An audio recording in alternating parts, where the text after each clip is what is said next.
Évaluez d'abord vos besoins en équipement et en produits.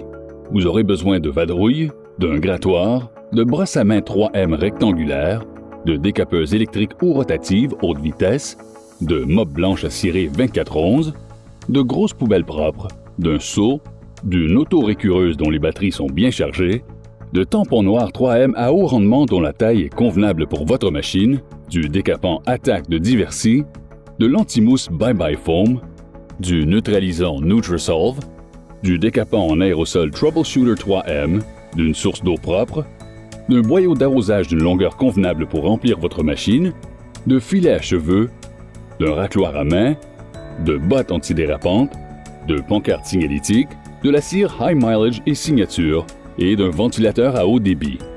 Décapage. Préparez d'abord le plan de décapage avec le directeur. Identifiez l'horaire et les zones afin que celui-ci puisse indiquer à ses employés de bien dégager le stock dans les zones ciblées. 24 heures avant le début des travaux, vérifiez l'état général des machines et chargez les batteries au besoin. Commencez toujours votre planification en traitant les endroits les plus éloignés d'un pont d'eau et terminez par la zone la plus proche de celui-ci. Ceci évitera de passer avec le décapant sur la cire fraîche. Planifiez la main-d'œuvre en fonction de la superficie à décaper et à cirer et du temps alloué au décapage et les horaires de votre client. Les statistiques moyennes démontrent qu'une personne peut décaper et cirer 300 pieds carrés à l'heure. Avant de commencer le décapage, assurez-vous de mettre les filets à cheveux en dessous de vos souliers ou de vos bottes antidérapantes pour éviter de glisser. Remplissez le réservoir d'eau sale avec l'antimousse Bye Bye Foam et le réservoir d'eau propre avec de l'eau froide. Placez ensuite les pancartes signalétiques autour de votre périmètre de travail. Commencez par vadrouiller le plancher en prenant soin d'enlever les gommes et les autocollants qui s'y trouvent. Évaluez ensuite l'état du plancher en vérifiant l'épaisseur de la cire. Pour éviter l'évaporation rapide du produit, diluez le décapant avec de l'eau froide dans une grande poubelle propre, tout en respectant les taux de dilution recommandés en fonction de l'état du plancher. Puis, décapez les plaintes en utilisant le décapant en aérosol Troubleshooter 3M et laissez-le agir. Assurez-vous de décaper les différentes plaintes, bois, vinyle, métallique ou tout autre matériau qui font partie de votre travail de décapage. Étendez le décapant en grande quantité en utilisant un seau et en vous assurant de bien couvrir toute la section que vous avez entamée. La section moyenne de travail est de 300 pieds carrés à la fois. Laissez réagir le décapant entre 15 et 30 minutes et ne laissez jamais le produit sécher.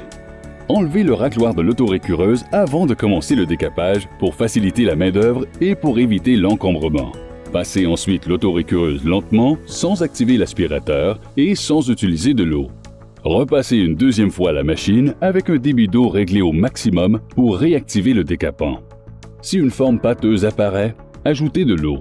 Pour assurer une qualité de travail exemplaire et un fini professionnel, vous devez utiliser la brosse à main pour brosser les bords, les coins, les dessous de table, les moulures et tout autre endroit non accessible par l'autorécureuse. Laissez tremper 10 à 15 minutes. Le plancher sera glissant s'il reste de la cire. Pour y remédier, étendez le décapant à nouveau sur les zones glissantes. Réinstallez le racloir de l'autorécureuse, puis utilisez le racloir à main pour tirer votre solution vers le centre afin de l'aspirer avec la machine. Ramassez la solution avec la machine, l'aspirateur et les brosses activées sans eau. Au final, le plancher doit être mat et sablonneux. S'il y a une apparence de plaque brillante sur le plancher, cela signifie qu'il reste de la cire sur les tuiles. Les étapes précédentes seront à refaire seulement sur ces endroits et en utilisant une décapeuse ou une rotative à haute vitesse. Faites attention aux vallons. Brossez-les avec une brosse à main. Une fois cette étape terminée, videz les réservoirs d'eau sale et d'eau propre de l'autorécureuse et rincez les tampons avec de l'eau chaude. Afin de neutraliser les planchers, remplissez l'autorécureuse d'une eau propre chaude et de solution neutralisante Nutrisolve. Puis lavez le plancher à nouveau avec les brosses activées sans appliquer le racloir ni l'aspirateur. Remplissez votre seau de solution neutralisante Nutrisolve en respectant les taux de dilution tels qu'indiqués dans le mode d'emploi. Trempez la mop et utilisez-la pour neutraliser les coins, les bords, les dessous de table et les endroits inaccessibles par l'autorécureuse.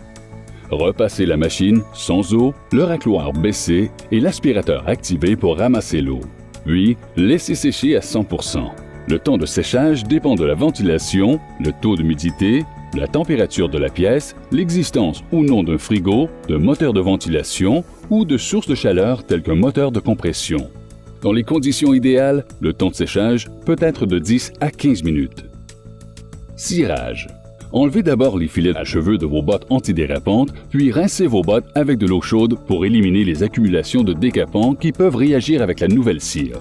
Rincez à l'eau chaude vos chaudières, les roues de votre auto-récureuse et de votre seau tordeur à mop, les tampons et porte-tampons pour éliminer toute accumulation de vieille cire ou de décapants. Assurez-vous que le plancher est séché à 100%. Assurez-vous aussi d'enlever l'étiquette de la marque sans briser la couture pour ne pas laisser de traces dans le fini du plancher. Trempez ensuite la mop blanche à cirer 24-11 dans la chaudière de cire. Égouttez la mop et tracez votre périmètre avec la mop, soit un maximum de 20 à 25 pieds carrés. Étendez également la cire en mince couche à l'intérieur de votre périmètre. Attendez 5 à 10 minutes avant d'activer les ventilateurs afin d'éviter de créer des ondulations dans la cire. Laissez sécher pendant un minimum de 30 minutes en fonction du taux d'humidité et de ventilation des lieux. Jugez le séchage en regardant et en touchant le sol. Si ce dernier est toujours collant ou humide, la cire n'est pas sèche. Après le séchage de la première couche, répétez de 3 à 4 fois sans polir entre chaque couche. Une fois la procédure accomplie, attendez 24 heures avant de polir. Vous avez maintenant tous les outils nécessaires pour un travail optimal.